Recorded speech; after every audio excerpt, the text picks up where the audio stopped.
오늘은 맥추 감사절입니다.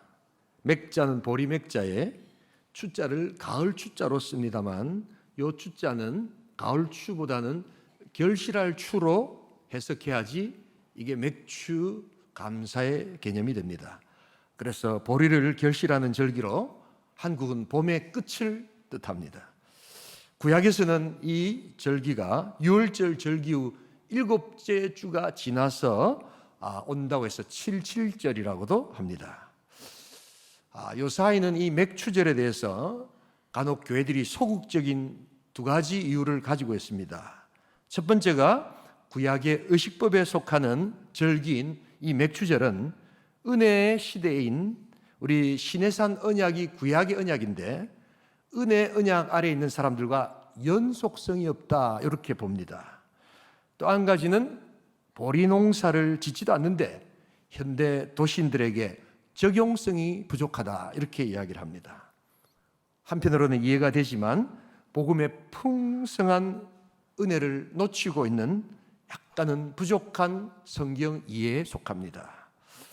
여러분 다시금 제가 자주 말씀드립니다만 이 구약의 율법은 시내산 언약 백성에게 주어진 하나님의 말씀인 줄 믿습니다. 그래서 이것을 구원의 조건으로만 사용하지 않으면 여전히 지금도 큰 유익이 있다는 것을 잊지 말아야 합니다.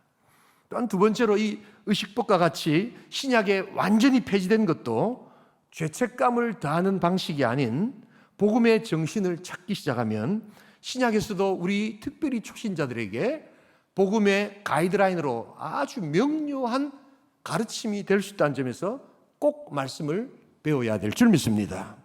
그래서 오늘 14절 같은데도 하나님께서는 이 절기를 영원한 규례다라고 말씀하셨습니다.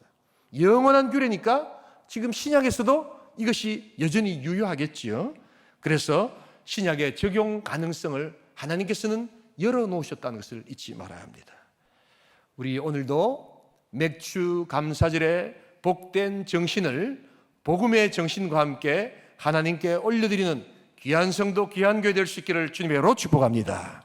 자, 그렇다고 할 때 오늘 우리 신약의 시대에 드리는 이 맥추절을 어떤 고백으로 드리며 하나님은 어떤 고백 받기를 원하실까? 그 첫 번째로 하나님을 더욱 사랑합니다라는 고백의 절기가 되어야 된다는 것입니다. 우리 다 함께 21절을 같이 한번 읽어보겠습니다. 함께 읽습니다. 이날에 너희는 너희 중에 성회를 공포하고 어떤 노동도 하지 말지니 이는 너희가 그 거주하는 각처에서 대대로 지킬 영원한 규례니라. 하나님은 우리가 이 절기에 하나님을 더욱더 사랑합니다라는 고백받기를 원하시는 하나님이신 줄 믿습니다. 오늘 보니까 성회를 선포하라 라고 했는데 이게 모여서 하나님께 예배드리라 라는 말입니다. 예배하다, 아바드라는 동사는 원래 섬기다 라는 동사입니다. 여러분 하나님을 섬기는 것이 귀한데 하나님 섬김의 최고의 방식이 뭐겠어요? 예배입니다. 예배. 그래서 이 아바드, 섬기다라는 동사에서 영어 서비스가 나왔습니다. 그래서 서비스, 야 서비스 좋다 이런데 이게 원래 예배하다 이런 뜻입니다.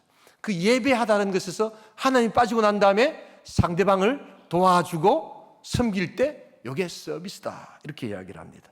물론 요새는 월십이라는 다른 단어로 쓰기도 합니다만 원래 뜻은 예배, 섬김의 자리에 쓰는 겁니다. 그래서 이 맥추절기에는 보리의 첫 열매를 가지고 하나님 앞에 나옵니다. 밀도 나중에 추수합니다만 먼저 보리를 하나님 앞에 드렸기에 맥추절이다 이렇게 이야기를 합니다. 오늘 이 본문에 보시면 소제를 드린다라고 되어 있는데 그것이 바로 곡식 제사로 하나님 앞에 드리는 보리 절기의 제사입니다. 귀한 하나님의 절기, 첫 예물을 올려드리는 복된 시간 될 수 있기를 소원합니다. 지금은 이제 서울에서 아주 장로님으로 이제 은퇴하실 때가 다 됐는데 제 그 모교회 남교회 선배님이 한 분 계십니다. 그때는 이제 형님 이렇게 했는데요. 제가 있었던 모교회 청년대학부가 굉장히 뜨겁고 신앙들이 신실한 분들이 참 많았습니다. 그래서 이분이 이제 한양공대를 다니셨는데 이제 졸업을 한 번씩 이렇게 자주 부산에 내려오셔서 예배를 같이 드리고 이렇게 봉사도 하시고 이렇게 열심히 있었습니다. 그런데 이제 이분이 이제 졸업을 하고 직장을 가셔야 되는데 주일날 예배 드려야 되고 주일학교 교사를 해야 된다고 해가지고 일요일날 시험을 안 치시는 거예요. 그때는 우리나라 이 80년도에 큰 삼성, 대우, 현대 잘 나가는 회사들을 진짜 우수한 사람들이 많이 갔거든요. 근데 다 일요일날 시험을 쳤다고 해요. 이분은 일요일 시험을 안 치러 가는 거예요. 주일학교 해야 된다고. 그래서 다 시험도 안 치고 공부도 잘 하셨어요. 얼마나 그런데 믿음이 좋으신지. 그래가지고 평일날 예배드리는 그 전기통신공사라는 곳에 갔습니다. 지금은 공사가 굉장히 좋지만 그때는 훨씬 더 이렇게 큰 회사들에게 많은 사람들이 가려고 했습니다. 이야, 대단한 신앙이다. 여러분, 그런데 이건 나중에 우리가 되어진 거지만 그렇게 믿음으로 이렇게 가셨는데요. 실력 있는 분이 안타까워했죠. 근데 여러분, 그 이후에 우리나라 통신이 얼마나 비약적으로 발전했잖아요. 잘 모르십니까, 여러분? 예. 핸드폰 같은 게 비약적으로 발전할 때 하나님께서 그렇게 쓰시더라고요. 야, 그래서 어떻게 저렇게 그냥 저렇게 안 좋은 회사를 가나 이렇게 생각했는데 나중에 고위직으로 올라가셔서 하나님 쓰시는데 야, 놀랍더라고요. 예. 그런데 이분이 그것도 대단하신데 한 번씩 내려오시면 이제 직장다 내려오면 우리 후배들한테 첫 열매를 하나님께 드려야 된다면서 그런데 그 첫 열매가 뭐냐니까 첫 월급을 드려야 된다는 거예요. 야, 분위기가 선배가 그렇게 쫙 몰아가니까 후배들은 또 원체 존경하는 선배니까 야, 드려야 되나 말아야 되나 막 이런데 아직 직장을 안 가니까 뭐 그렇거니 하고 참 귀한 신앙이다 이렇게 생각을 하고는 지났는데 이제 제가 대학 1학년이 되었어요. 제가 81년도에 대학을 들어갔는데 제가 이제 과외를 하게 되었습니다. 과외. 예. 그때 당시는 이 전두환 대통령이 과외 금지 조치를 내려가지고 이렇게 딱 드러나기 못하고 저는 뭐 이렇게 아르바이트를 해야지 먹고 살아가니까 저도 먹고 살아야 될 거 아닙니까? 집이 어려우니까 이 국립대학 등록금 내야죠. 그러면서 아르바이트를 하는데 이게 쉽게 열리지가 않으니까 참 먼 친척 통해가지고 입주를 하게 됐습니다. 입주를. 그래가지고 제가 부산에 남천동 삼익빛이라고 아시나요, 여러분? 제가 거기서 이제 입주 과외를 이렇게 했는데 원래는 이제 내가 할 줄 아는 게 영어밖에 없으니까 영어 가르치러 이렇게 들어갔는데 이 녀석이 입주 과외를 하니까 수학도 가지고 와가지고 국어도 가지고 와가지고 계속 다 가르쳐 달라는 거예요. 야, 나도 공부 좀 하자 이러는데 막 안 한다고 저것만 돼가지고 이러고 이러는 거예요, 보니까요. 그리고 이 잠자리가 바뀌니까 너무 힘들더라고요. 그래가지고 막 몇 킬로씩 빠지고 이러는데 그래도 막 내 생에 20만 원을 받았다는 거 아닙니까? 할렐루야, 여러분. 웃지 말고 놀라 좀 주세요. 81년도 20만 원이 작은 돈이 아닙니다, 여러분. 근데 문제는 거기서부터 시작되는 겁니다. 우리 선배가 뭐라 했다고요? 첫 달에 받으면 하나님께 드려야 된다. 이래요. 정가가 하나님께 드려야 된다. 그때는 무슨 그 분위기가 있었냐면 첫 월급을 받으면 그게 뭐 어떤 것이든지 부모님들한테 내복 사드리는 그런 분위기가 있었습니다. 빨간 내복 사드리고 막 이랬거든요. 우리 어머니 내복 사드려야 되는데 우리 아버지 술값 드려야 되는데 근데 우리 선배가 하나님 앞에 드려야 된다는 거예요. 그래가지고 막 어쩔 수 없이 막 분위기에 끌려가지고 20만 원을 봉투에 넣는데 손이 덜덜덜 떨리더라고요. 그런데 믿음으로 딱 드렸는데 여러분 딱 드리고 났는데 그 뭐랄까 뿌듯함 내지는 이 가슴이 떨린다는 그런 느낌 아세요, 여러분? 이게 믿음이 생기는 놀라운 시간이었어요. 이게 처음 것을 이렇게 드린다는 것이 이렇게 귀한 것이구나. 그러고 나니까 그 다음에 11조는 막 10분의 1 아닙니까, 여러분? 금방 되더라고요, 여기 보니까요. 전부를 다 드려놓으니까. 내 믿음이 이렇게 자라는구나. 신앙이라는 것은 그래서 아무리 들어도 이게 소용이 없고 보고 배우는 거구나. 선배가 저렇게 하고 선배가 저렇게 기도하고 선배가 저렇게 하는 걸 보고 배우는구나. 여러분, 우리 온천교회 신앙이 보고 배우는 신앙 될 수 있기를 소원합니다. 그래서 하나님 앞에 올려드리는 것, 처음 것을 올려드릴 때 주시는 그 복이 얼마나 큰가. 아마 그 믿음 때문에 제가 목사가 된 것 같아요. 보니까요. 우리 선배는 얼마나 훌륭한 장로님 되신지 몰라요. 그 통신계통에서 고위직에 올라가셔가지고 아이고 일요일 날 시험 다 치고 좋은 회사, 그때만 해도 대우 삼성 내노라는 회사인데 오히려 그 통신회사를 딱 가니까 통신회사 딱 앉아있으니까 그 가려고 했던 회사 직원들이 을이 돼가지고 와가지고 요거 통과시켜 주이소, 저거 통과시켜 이러더라고요. 보니까 하나님의 역사는 그렇게 바뀌시는 역사. 여러분, 내가 하나님을 더욱 사랑합니다. 내가 하나님을 더욱더 믿겠습니다. 여러분, 그래서 안식일, 주일, 그 다음에 안식년, 희년, 레위기서 다 보면 한 가지 공통점이 있죠. 뭐가 필요합니까? 믿음이 필요합니다.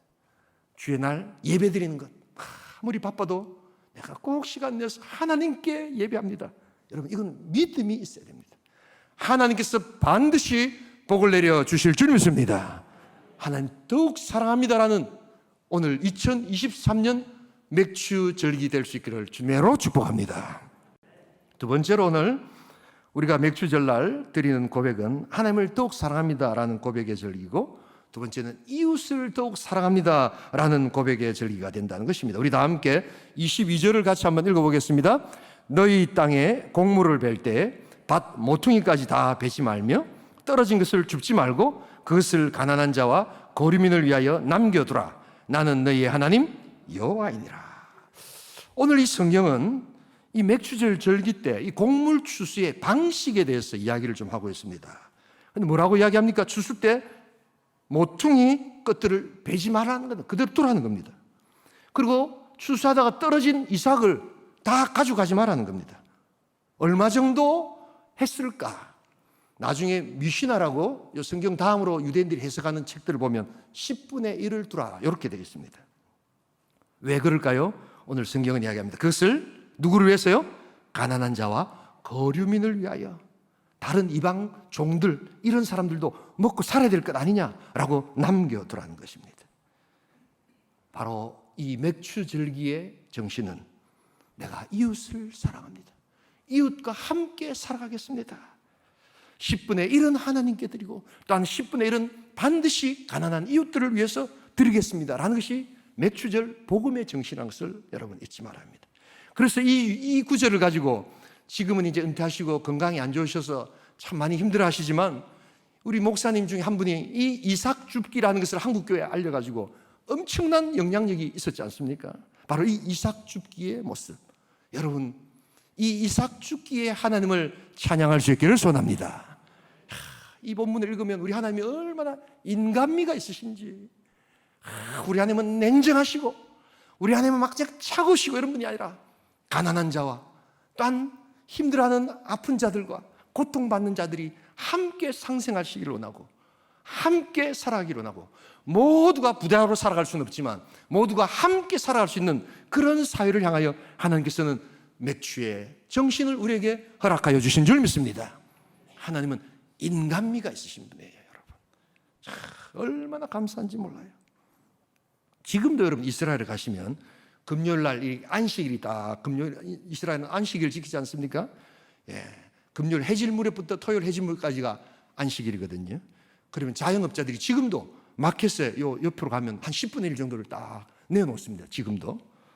그리고 어떤 마켓은 이 채소류 같은 거는 하루 지나면 안 되는 거는 아예 싹 다 내놓습니다. 그래서 가난한 사람들을 가져가라고 이렇게 지금도 이렇게 가보시면 볼 수 있습니다. 우리 같으면 왔다 로또 했다 이라고 확 다 갖고 갈 거 아니에요. 그러시면 아니 되옵나이다. 네, 오랜 전통에 따라서 진짜 가난한 사람들이 다 가지고 가더라 합니다. 여기에 놀라운 사회적 능력이 나타납니다.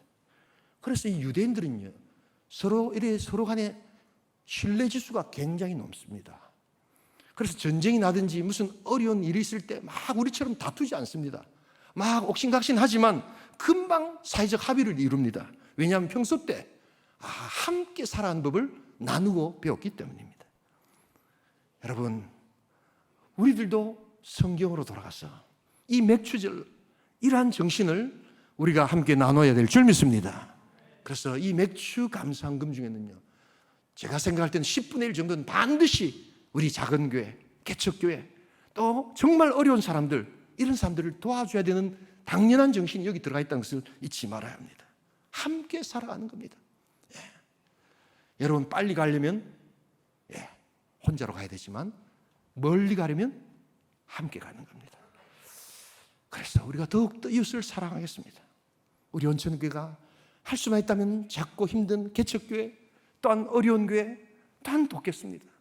우리 지역에 힘들고 어려운 우리 어르신들, 하나님 이 맥주의 정신으로 하나님 우리가 드린 예물을 그들과 나누겠습니다 라고 할 때 이 맥주절 이웃을 더욱더 사랑하는 그 하나님 앞에서의 고백이 있기를 주님으로 축복합니다.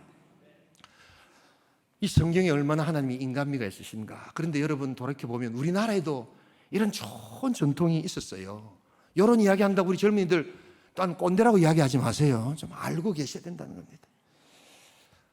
과거에 우리 어르신들이 살아가실 때는 보릿고개라는 게 있었습니다. 하도 못 살아가지고 우리나라가 그 어려워가지고 이 쌀도 못 먹고 막 그냥 배가 고프니까 이게 막 이 보릿고개라 가지고 흙이 져서 보내는 그러한 허기진 시대의 모습을 보릿고개다 이야기하는데, 이때 산촌에 살던 여인들이 있었습니다. 너무 집이 힘드니까 산에 가서 산나무를 캐는데 뭐 산나무를 캐봤자 얼마 되겠어요. 근데 광주리에다 담아가지고 그걸 캐가지고 이거 가지고 어디 가냐면 그 마을의 제일 부잣집에 싹 들어갑니다. 그리고 부잣집 장독대 위에다가 그것을 딱 내려놓습니다. 그 부잣집 사람들 갖고 가라는 겁니다. 아무도 없습니다. 그리고는 그 집에 장독대를 싹 열어서 필요한 간장, 된장, 고추장, 부식을 조금씩 이렇게 떼와서 딴 사라집니다. 이걸 가지고 도둑질했다, 절도죄다, 가택침입죄다 그렇게 이야기하지 않았습니다. 부자들은 그걸 알지만 가난한 사람들을 위해서 모른 척 해주고 나오지도 않았습니다.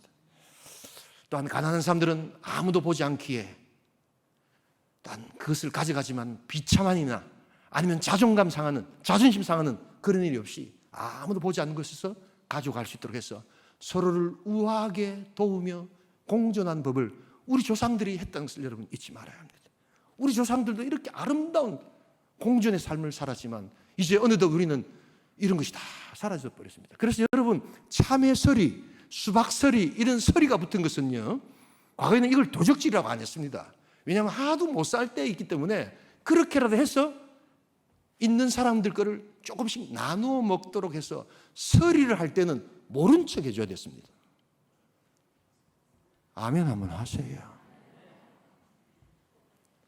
우리 하나님, 여러분 한번 생각해 보세요. 우리가 죄 지을 때마다 그때 그때마다 나타나셔가지고 그렇게 앉히시고 그렇게 지적하셨다면 여기 살아남을 사람이 누가 있겠습니까? 근데 하나님은 때로는 모른 척 해주시고 넘어가시고 다 알지만 그렇거니 하면서 또한 우리의 연약함들을 받아주실 때 얼마나 하나님이 인간미가 있으신가.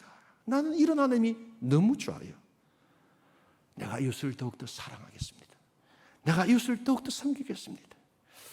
그래서 하나님 이 맥주절 정말 어렵고 힘든 우리 교회들이 있으면, 그래서 눈물 흘리며 개척하고 또한 기도하는 우리 목사님이 있다면 우리가 돕겠습니다. 여러분 이것이 맥주절의 정신이고 우리 인간 믿는 온천교회, 하나님의 마음 알아가는 귀한 이웃사랑의 고백이 있기를 주님의 이름으로 축복합니다. 마지막 한 가지, 오늘 맥주절 우리가 감사로 드릴 때에는 하나님을 더욱더 사랑합니다라는 절기, 또한 이웃을 더욱더 사랑합니다라는 그러한 고백의 절기, 세 번째는 이제 교회를, 온천교회를 더욱 사랑합니다라는 고백의 절기가 있어야 된다는 것입니다. 우리 다시 돌아가서 21절을 같이 한번 읽어보겠습니다. 함께 읽습니다. 이날에 너희는 너희 중에 성회를 공포하고 어떤 노동도 하지 말지니 이는 너희가 그 거주하는 각처에서 대대로 지킬 영원한 규례니라. 이 맥주절 절기는 농사의 어떤 개념으로는 보리결실이지만 이게 신약에 오면 여러분 오순절 성령 강림, 이 보편적 교회 설립과 관계가 됩니다. 그래서 여러분 맥주절, 칠칠절, 오순절이 다 같은 절기인데 강조점에 따라서 이름이 조금 다르서 우리가 조금 헷갈립니다. 그러나 맥주절, 칠칠절, 오순절은 같은 절기입니다. 사도행전 2장에 성령 강림이 임하심으로 말미암아 또한 교회가 서기 시작하죠. 그래서 하나님의 교회가 또한 시작합니다. 성령 의지에서 나아갈 때 또한 하나님께서는 이 맥주절에 특별히 이제 우리가 섬기는 지역교회인 온천교회를 향한 사랑의 고백과 함께 올려드릴 수 있기를 소원합니다. 그래서 오늘 보니까 어떤 노동도 하지 말라라는 말이 안식일이죠. 근데 안식일의 정신이 뭡니까? 아무것도 하지 말라고 한다고 진짜 아무것도 안 하는 게 아니라 노동 대신에 다른 것, 그게 뭐죠? 영적인 일을 하라는 겁니다. 아까도 예배드리고 주일날, 안식일날, 맥주절의 정신은 뭐라고요? 선한 일, 하나님의 일, 교회 봉사를 좀 하라 이 말입니다, 여러분. 그래서 하나님 앞에 내가 이러한 봉사를 통해서 내가 섬기는 내 지역교회인 온천교회를 더욱더 사랑합니다. 주님의 몸된 교회를 사랑하겠습니다 라는 고백이 담겨 있는 것이 맥주절의 정신이라는 것입니다. 여러분, 요즘 새가족들이 이렇게 많이 오셔서 참 감사한데 이걸 잘 배우셔서 여러분 이제 세례 받고 나시면 바로 그냥 여러분 휴지 하나라도 주어도 좋습니다. 조그만이라도 교회 봉사를 꼭 할 수 있기를 소원합니다.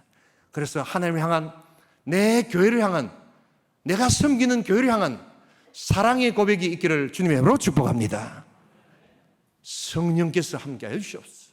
내가 하려고 하면 이게 일이 힘들고 어려운데 성령께서 함께하여 주셔서 교회를 세우듯 나를 하나님 새롭게 하여 주셔서 주님의 몸된 교회를 내가 봉사하겠습니다 라고 하는 결단이 있기를 주님의 이름으로 축복합니다. 상반기 하나님께서 나에게 봉사할 힘을 주셨는데 이제 7월부터 시작된 하반기에 하나님 내 힘으로 하지 않게 하시고 성령 의지에서 주님 영광 나타내게 하여 주시옵소서. 성령의 은사를 주시옵소서. 성령 충만을 주시옵소서.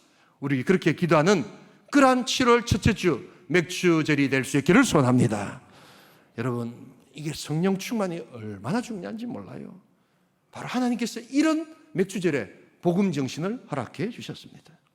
자, 요사이 금요 성령 기도에 한번 오세요. 아멘. 네. 불금에 다른 데 가지 마시고 요사이 어떤 일이 있냐면 우리 중고등부 아이들이 뜨거워지는데 요사이는 초등부 아이들 내 이름까지 다 말씀드릴게요. 배하늘이라고 초등부 1학년 아이인데 요 앉아가지고 완전히 막 성령 충만한데 야, 제가 혹시 제2의 칼빈이 되는 거 아닌가 내가 그런 생각이 들어요. 딱 시간 되면 제 옆에 딱 와가지고 목사님, 오늘 목사님이 설교하실 거죠? 이러면 야 8시 30분인데 설교 안 하세요? 야야야 찬양 먼저 해야 된다. 그럼 찬양할게요. 나중에 엄마가 물어봤답니다. 니 왜 자꾸 목사님 옆에 가가지고 그러노? 이러니까 목사님 옆에 가면 은혜가 된대요. 웃지만 마시고 오셔서 이 아이를 향한 하나님의 뜻, 하나님의 역사를 보셔야 합니다. 이거 어떻게 사람이 이야기해가지고 애가 2시간 동안 그 집회에 참석을 할 수 있겠어요? 에이 목사님 잠깐이면 안 됩니까? 꼭 그런 사람이 있어요? 잠깐이라도 그런 거 경험한 사람이 있습니까? 없습니까? 그게 바로 그 한평생의 기억이 되고 한평생 내가 두 손 높이 들어 주님 찬양하며 성령을 구했던 그 어릴 적의 기억이 그 영혼을, 그 심령을, 그의 인생을 하나님께서 이끌어 주실 줄 믿습니다. 하나님께서 우리에게 주시는 이 놀라운 온천교회 축복이 바로 이런 다음 세대를 향한 축복이 있는 것입니다. 여러분, 이 드림이 있기를 주님의 이름으로 축복합니다. 그래서 우리 교회는 1년에 2번 특별 결실 감사를 좀 드렸으면 좋겠어요. 보리 결실로 상징되는 상반기 맥주 감사, 쌀 결실로 딴 상징되는 가을의 추수 감사, 그 2번을 통해서 결실에 대한 감사를 드리십시다. 그래서 그것이 사람이든지 그것이 물건이든지 그게 신체든지 그게 영적이든지 그게 다음 세대 자녀들인지 그게 다음 세대 또한 우리 비즈니스든지 내가 계획하고 내가 소원하는 바가 조금이라도 결실로 나타날 때 하나님께 감사와 영광과 기쁨을 올려드릴 수 있기를 소원합니다. 내가 온천교회를 통해서 받은 하나님의 놀라운 기쁨을 하나님 앞에 드리오니 내가 이 교회를 더욱더 사랑하겠나이다. 여러분, 이 고백이 있어지는 것이 맥주 감사의 정신이라는 것을 잊지 말아야 합니다. 이 말씀을 드리면서 마무리를 하겠습니다. 사냥꾼이 사냥을 하러 가다가 호숫가에서 오리 3마리를 만난 겁니다. 그래서 총을 탕탕탕 3번을 쏘았어요. 근데 한 마리는 정통으로 맞고 탁 쓰러져 버렸습니다. 근데 또 한 마리는 비껴가가지고 놀래가지고 쏜살같이 도망을 갑니다. 근데 한 마리는 살짝 비껴 맞았는데 이게 탁 맞으면서 약간 피를 흘리면서 비틀거리면서 뒤뚱뒤뚱 도망을 가고 있습니다. 자, 제가 한번 여러분들에게 질문하겠습니다. 만약에 여러분들이 지금 이 상태의 사냥꾼이라면 어떤 오리를 잡으러 가시겠습니까? 어렵게 생각하지 마시고 답이 쉽잖아요. 예. 한 마리는 확 가버렸고 한 마리는 죽었고 한 마리가 뒤뚱뒤뚱하면 어떻게 하는 겁니까? 아이고 저 녀석 잡으러 가야 되겠다고 달려가지 않겠습니까? C.S. 루이스가 이야기합니다. 바로 사단이 우리 신앙인들을 잡으러 다니는 바로 타겟, 그 대상은 이렇게 어중간하게 뒤뚱거리면서 신앙생활하는 바로 그런 자들이다라고 이야기합니다. 물질을 드려도 드릴까 말까? 아이고 많이 아깝다. 아이고 안 드리자니 한 번 맞이 2번씩이나 해가지고 이런 사람들이 시험 든다는 겁니다. 이런 사람이 드리고도 복을 못 받는 겁니다. 예배를 참석할까 말까? 어차피 예수 믿는데 내가 주일날은 확실하게 참석하자 이러면 벌써 총알이 비껴나가는 거예요. 근데 갈까 말까 하다가 막 오다가 막 그냥 다리도 다치고 말하는 겁니다. 그냥 편안하게 오세요. 이날은 그냥 하나님 앞에 내가 드리겠다. 화끈하게 드리겠다. 총알이 비껴나가게 될 줄 믿습니다. 여러분 그래서 C.S. 루이스가 이야기합니다. 이런 뒤뚱거리는 오리의 신앙이 되지 말아라. 성령 충만한 역사, 모든 악한 것들이 비껴가는 역사. 그래서 하나님이여 성령을 의지하고 성령의 능력들을 의지해서 주님 주시는 능력 가운데 우뚝 서겠습니다 라고 하는 것이 이 7월 첫째 주 맥주 감사 신앙의 우리의 고백이 되어야 될 줄 믿습니다. 내가 온천교회를 더욱더 사랑합니다. 주님의 몸 된 교회를 더욱더 섬기겠습니다. 성령이여 내 힘으로 하지 않게 하시고 내 욕심대로 하지 않게 하시고 성령이 주시는 은혜와 은사로 하게 하시옵소서. 향해 드릴 거면 기쁨으로 드리는 겁니다. 하나님 얼마나 좋아하시겠어요. 손이 떨리더라도 해보세요. 가슴이 떨리도록 하나님께서 만들어주실 줄 믿습니다. 그게 믿음이 자라는 겁니다. 오늘 이 맥주 감사절 하나님을 더욱 사랑하겠습니다라는 고백이 있기를 소원합니다. 오늘 이 맥주 감사절 내가 이웃을 더욱더 사랑하겠습니다. 인간미 넘치는 하나님을 찬양합니다. 세 번째, 내가 온천교회를 더욱더 사랑하고 조그만 일이라도 봉사하며 섬기겠습니다. 여러분 이렇게 고백할 수 있기를 소원합니다. 우리 일부에요. 이 이야기 마칠게요. 우리 고등학생들이 세례도 안 받는데 원래 이 찬양대는 세례 받은 사람들이 있었는데 너무 귀해가지고 우리 일부 호산나 찬양대 고등학생들이 옵니다. 아침에. 요즘 고등학생들이 7시에 일어난다는 것은 기적에 속한 일인 줄 믿습니다. 여러분. 예, 밤낮까지 왔는데 아이들이 막 오는데 뭐 어떤 날은 여기에다 모자도 빼다가 있고 그러는데도 옛날 같으면 야단 맞았는데 요즘에 고등학생들이 교회 와가지고 봉사하니까 너무너무 사랑스러운 거예요. 여러분. 일부 예배 때 호산나 찬양대 은혜가 넘칩니다. 여러분. 이것도 한번 와보세요. 예. 주무시고 있어서 빨리 마치려 합니다. 교회 더욱더 사랑하고 하나님 더욱더 사랑하고 이웃 더욱 사랑하는 귀한 성도, 귀한 절기, 귀한 공동체 될 수 있기를 주님의 이름으로 축복합니다.